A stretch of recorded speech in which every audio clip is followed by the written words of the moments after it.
warahmatullahi wabarakatuh. Selamat pagi anak-anak, semoga dalam keadaan sehat walafiat.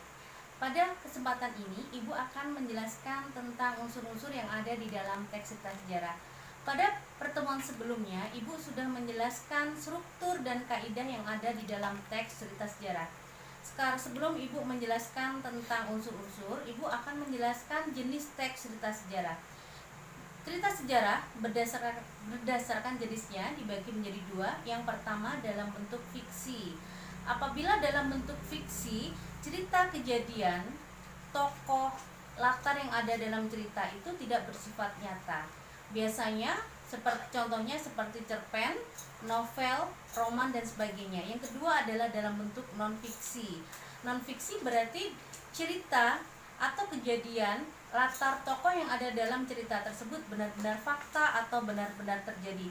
Contohnya seperti biografi, laporan perjalanan, autobiografi atau catatan pribadi, bisa juga peristiwa-peristiwa sejarah. Nah, sekarang Ibu akan menjelaskan tentang unsur yang ada di dalam teks cerita sejarah. Yang pertama adalah unsur intrinsik. Nah, unsur intrinsik adalah unsur yang membangun dari dalam karya sastra itu sendiri. Unsur intrinsik yang pertama adalah tema. Kalian tahu tema? Tema adalah ide pokok atau ide yang mendasari dari sebuah cerita. Yang kedua adalah tokoh. Tokoh itu adalah pelaku atau orang yang ada di dalam cerita. Yang ketiga adalah penokohan. Penokohan itu adalah mengacu pada watak atau sifat yang ada di dalam cerita. Yang keempat adalah alur.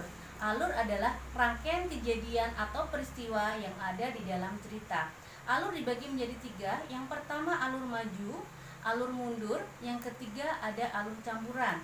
Apabila alur maju itu menceritakan kejadian yang akan terjadi besok, 1 tahun kemudian, itu menggunakan alur maju. Sedangkan alur mundur berarti menceritakan kehidupan yang masa lampau yang telah kita alami seperti kemarin.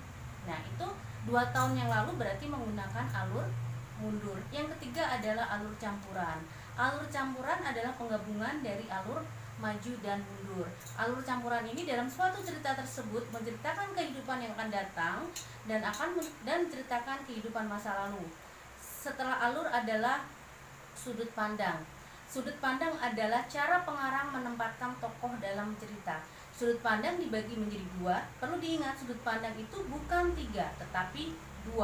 Sudut pandang orang pertama menggunakan kata ganti aku, saya. Kedua adalah menggunakan sudut pandang orang ketiga. Sudut pandang ketiga biasanya menggunakan kata ganti ia, dia, nama orang, dan beliau. Perlu kalian ingat, sudut pandang itu bukan ada 3, tetapi ada 2, orang pertama dan orang ketiga. Yang terakhir adalah amanat. Amanat adalah pesan yang ingin disampaikan pengarang kepada pembaca. Amanat itu bisa dalam bentuk tersirat, bisa juga dalam bentuk tertulis. Selanjutnya, Ibu akan menjelaskan tentang unsur ekstrinsik. Unsur ekstrinsik yang akan Ibu bahas di sini adalah tentang nilai-nilai berhubungan dengan nilai-nilai yang ada di dalam karya sastra itu atau yang ada di dalam teks cerita sejarah. Yang pertama adalah nilai sosial. Nilai sosial di sini adalah hubungan antar tokoh yang ada di dalam cerita, hubungan antar tokoh seperti tolong menolong, saling membantu. Yang kedua adalah nilai moral.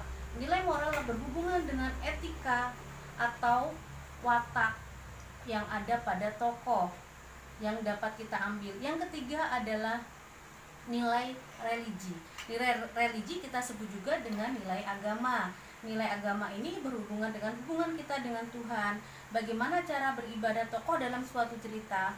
Yang keempat adalah tentang nilai budaya. Nilai budaya berhubungan dengan adat istiadat atau kebiasaan yang dialami oleh tokoh yang ada di dalam cerita.